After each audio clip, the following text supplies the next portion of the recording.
नमस्कार दोस्तों, तो मैं नितिन त्रिपाठी स्वागत करता हूं आपका टेक्निकल धावक यूट्यूब चैनल पर।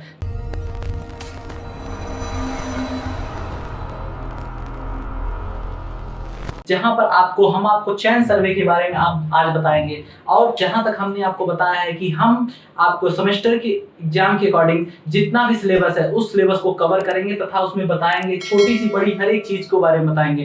तो चयन सर्वे क्यों करते हैं, चयन सर्वे होता क्या है, इसके बारे में हम आपको बताएंगे। तो चयन सर्वे क्या होता है, जैसे कि हमने पिछली वीडियो में बताया था, जब हम इंट्रोडक्शन दे रहे थे तो हमने बताया था कि गांव में आप देखेंगे तो चैन लेकर सर्वे करते हैं। तो कहते हैं कि ये मतलब कि सर्वे कर रहे हैं खेतों का या फिर नहरों का, किसी भी चीजों का, सड़कों का सर्वे होता है। तो चैन सर्वे क्या होता है कि चैन सर्वे किसी भी क्षेत्र का चयन द्वारा सर्वे करना, उसका चैन सर्वेइंग कहलाता है। चैन सर्वेइंग में जैसे कि बहुत सारे उपकरण होते हैं, जैसे फीता, और इसके बारे में आगे डिटेल बताऊंगा। इसके उपकरण में उसका अलग वीडियो आएगा, तो इस वीडियो में हम आपको बताएंगे चैन सर्वे, इसके एडवांटेज तथा डिसएडवांटेज क्या है। तो एडवांटेज क्या है चैन सर्वे के, तो चैन सर्वे के एडवांटेज क्या है कि चयन सर्वे आसानी से कम खर्च में हम इसको कर सकते हैं। हमारे पास जैसे मिनिमम पैसे हैं और हम कहें कि इसमें हम अच्छे से कोई भी सर्वे कर लें, तो चयन सर्वे आसानी से हम कर सकते हैं। चयन सर्वे में चयन चाहिए होती है और ज्यादा इंस्ट्रूमेंट नहीं चाहिए होते हैं, तो हम आसानी से कर सकते हैं इसको। अगर कोई छोटा क्षेत्र हो तो छोटे क्षेत्र में हम बहुत बड़ा उपकरण लाएंगे तो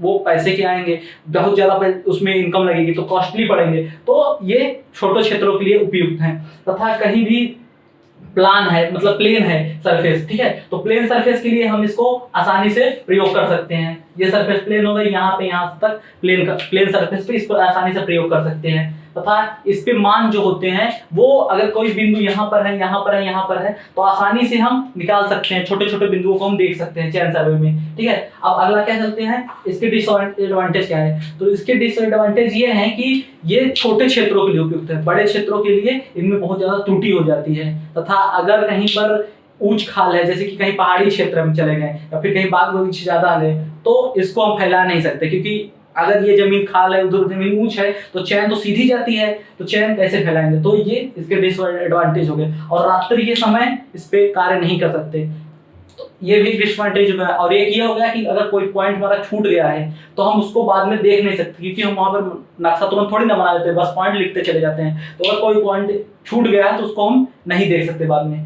तो प्रिंसिपल, देखो कुछ इसके नियम है सर्वे के, ठीक है। तो इस सर्वे के हम नियम देख लेते हैं, प्रिंसिपल क्या है इस सर्वे के, ठीक है। तो माप, इसके जो माप होते हैं वो हम चयन सर्वे द्वारा निकालते हैं। तो छोटे छोटे माप हम इसके निकाल लेते हैं, ठीक है।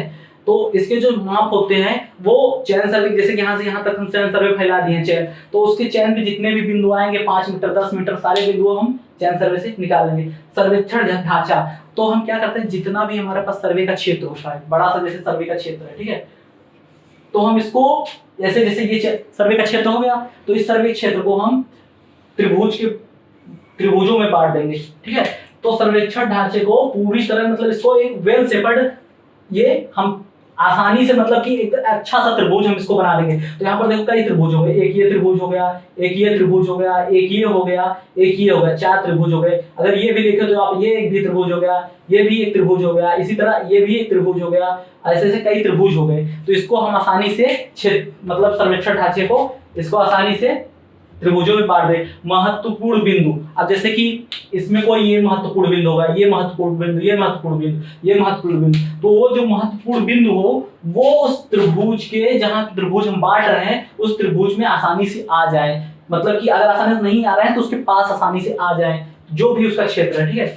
अब कार्य प्रगति, तो कार्य प्रगति जैसे कि हमने आपको बताया था कि सर्वे का दूसरा नियम बताया था कि जो कार्य होता है वो होल टू उसमें आता है, क्या नाम है कि सर्वे का जो कार्य करते हैं वो होल टू पार्ट्स में आता है। तो सर्वे का पहले पूरा क्षेत्र का करेंगे, फिर पार्ट्स का, धीरे धीरे छोटे छोटे क्षेत्रों का करेंगे। तो इन क्षेत्रों में और भी छोटे त्रिभुज बना सकते हैं। अगर हमें और अच्छे से करना है, इसके बारे में और डीप में जानना है, तो हम इसको जो बड़ा क्षेत्र है फिर इसको हम यहाँ से त्रिभुज में तोड़ देंगे, ऐसे त्रिभुज, फिर एक ऐसे त्रिभुज, ये ऐसे त्रिभुजों में, ऐसे त्रिभुजों में, ऐसे ऐसे, और इसको छोटे, फिर इसको भी और छोटे त्रिभुजों में तोड़ देंगे। तो धीरे धीरे हम इसका कार्य प्रगति करेंगे, ठीक है। फिर उत्तर दिशा, उत्तर दिशा क्या होती है, हमेशा हम नक्शा जब अगर कभी बनाएंगे तो हमेशा नक्शे में जो ऊपर वाली बिंदु होती है, ठीक है, हमेशा नक्शे में ऊपर की तरफ नॉर्थ रखते हैं, ठीक है।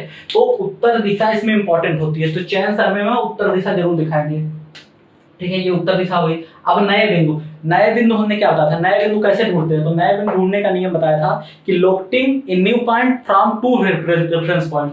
मतलब अगर कोई एक बिंदु ढूंढना है तो हमें कोई भी दो बिंदु ज्ञात बिंदु चाहिए होंगे, बिना दो ज्ञात बिंदुओं के हम नहीं ढूंढ पाएंगे। अगर मान लो हमारे पास ये कोई आ गया कि ये हमारा कोई क्षेत्र है, ठीक है, इसमें हमें सर्वे करना है, ये बिंदु हमारा है, इस बिंदु की स्थिति बताइए, तो हम क्या ऐसे जाएंगे, कहेंगे ये बिंदु कहाँ पर है, क्या पता कहाँ पर है, ये भी हमारा क्षेत्र है। अगर हम कह देंगे कि यहाँ पर एक हमारा कुआं है, ठीक है, ये कुआं है, ठीक है, और यहाँ पर एक हमारा पेड़ है, अब इस बिंदु की स्थिति बताइए, तो हम कहेंगे ये पेड़ से और ये कुएं से, ये पेड़ से इतनी दूरी पर है, कुएं से इतनी दूरी पर है, आसानी से बता दिए। और ये अगर दोनों नहीं है तो हम किससे ले, यहाँ से ले, यहाँ से ले, कहाँ से ले, क्या पता बाद में आया कोई, यहाँ पर हम बता दिए कि ये यहाँ से 5 मीटर की दूरी पर है, बाद में वो आया, ये दूरी नहीं थी, यहाँ पे कोई बिंदु नहीं था, तो वो आया यहाँ से नाप लिया, यहाँ से ये डिस्टेंस, ये 7 मीटर आ गई, तो उसने कहा कैसे 5 मीटर आप बताए। तो कोई भी दो बिंदु, एक बिंदु नहीं, कोई भी दो बिंदु हो तब हम नए बिंदु स्थापित कर सकते हैं, बिना अगर एक बिंदु हो तो हम कोई भी नया बिंदु नहीं स्थापित कर सकते। अब फिर आता है लोकेटिंग न्यू पॉइंट्स। तो न्यू पॉइंट्स कैसे स्थापित करेंगे, उसके कुछ नियम्स हैं, तो हम देख लेते हैं फटाफट कौन से नियम है, ठीक है। तो सबसे पहले हमें दो बिंदु ज्ञात बिंदु चाहिए होंगे, तो हमें मान लो एक बिंदु ये, एक बिंदु ये, ए एंड बी, ये दोनों की स्थिति हमें ज्ञात है, नक्शे पे या फिर जमीन पे ये दोनों बिंदु ज्ञात है, कुछ भी हो सकते हैं ये बिंदु कुआं, तालाब, कुछ भी हो सकते हैं, कोई भी कि थोड़ा सा वो ऊंचा सा कोई टीला हो सकता है या फिर कोई पत्थर हो सकता है, कुछ भी हो सकता है, ज्ञात बिंदु हो सकते हैं, हैंडपंप, कुछ भी मान ले सकते हैं कि ये ज्ञात बिंदु दो हैं, ठीक है। तो अब हमें कोई बिंदु एक निकालनी है, ये बिंदु, ठीक है, तो इससे हम कैसे निकालेंगे, तो हम क्या काम करेंगे, यहाँ से ए पे जाएंगे, इसकी डिस्टेंस निकाल लेंगे, बी पे जाएंगे, इसकी डिस्टेंस, इन दोनों बिंदुओं को ज्ञात था, इसके बीच की डिस्टेंस भी ज्ञात होगी, ठीक है, ये इसके बीच की डिस्टेंस है, ठीक है। अब हमने बता दिया कि ये बिंदु यहाँ से इतनी दूरी पर है, यहाँ से इतनी दूरी पर है, ये यहाँ से मान लो x है, ये y पे है, ठीक है। तो ये हो गई हमारी पहली आ गई, मान लो ये हमें 5 मीटर ज्ञात है, ठीक है, ये पहला मेथड हो गया, ठीक है, दोनों की बीच की दूरियां निकाल के, ठीक है, मतलब कि बिंदु P मान लो है तो P से A पे तथा P से B पे दूरी निकाल के पहला मेथड हो गया। दूसरा मेथड देख लेते हैं, दूसरा मेथड क्या है,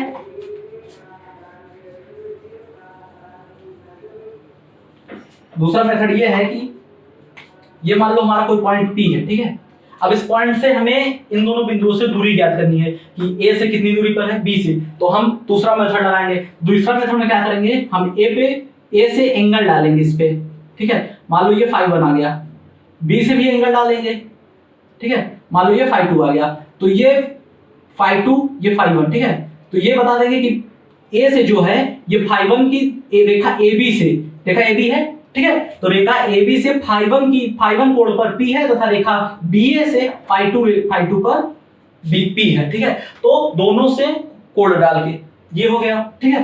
अब तीसरा क्या हुआ, तीसरा लंब डाल के, ठीक है, तो लंब कैसे डालेंगे, ये रेखा AB है हमारी, ठीक है, तो हम यहाँ पर P है तो हम इसको यहाँ पर लंब डालेंगे ऐसे, ठीक है, ये 90 अंश पे आ गया, तो हम बताएंगे रेखा AB से ये जो P है ये लंब पे है, ये तीसरा मेथड हो गया। एक और मेथड है, देख लेते हैं,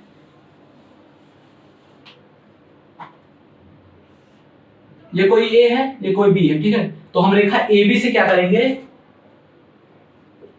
ये P पे कोण डालेंगे ∅1, मान लो ये ∅ आ गया, तो था B से डिस्टेंस निकाल लेंगे, मान लो ये x आ गया, ठीक है,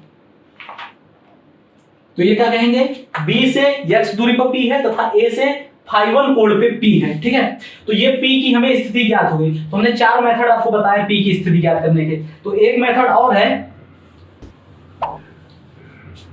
जिसको हम आपको बता दे रहे हैं, तो ये मेथड है किसी एक बिंदु से हम एंगल डाल देंगे, मान लो ये A है, ये B है, ठीक है, तो हम ये P हमें ज्ञात करना है, तो हम कोई एक बिंदु लेंगे, उससे एंगल डाल देंगे, बता देंगे ये ∅ है, तो एक बिंदु से एंगल डाल देंगे, दोनों बिंदु से एंगल, हमें जो अच्छा पड़ेगा हमारी सुविधा के अनुसार, चाहे एक बिंदु से एंगल डाल दें, चाहे दोनों बिंदु से, लेकिन दोनों नियम अलग अलग है। अगर एक बिंदु से डाल रहे हैं तो अलग नियम है, दो बिंदु से डाल रहे हैं तो अलग नियम है। तो ये 5 तरीके होते हैं किसी नए बिंदु की स्थापित करने का, 5 तरीके होता है। तो सर्वे क्षेत्र में अगर कोई हमें नया बिंदु मिल गया कि ये कोई बिंदु है, ठीक है, ये बिंदु है, तो इसको स्थापित करिए, तो हम कोई भी नियम लगा के बता सकते हैं कि आप इस पे लंब डाल देंगे या तो इस पे कोण डाल देंगे, या इसकी डिस्टेंस निकाल देंगे यक्स जो थी, तो ऐसे इसको हम करके बता सकते हैं कि ये कहां पर है ये बिंदु, ठीक है। और अधिकतर हम क्या काम करते हैं कि जो भी हमें महत्वपूर्ण बिंदु होते हैं, जो भी महत्वपूर्ण बिंदु होते हैं, तो हम कोण डालने से बचते हैं। कोण डालने से बचने के लिए हम अधिकतर 90 अंश का प्रयोग करते हैं, मतलब कि जो त्रिभुज पे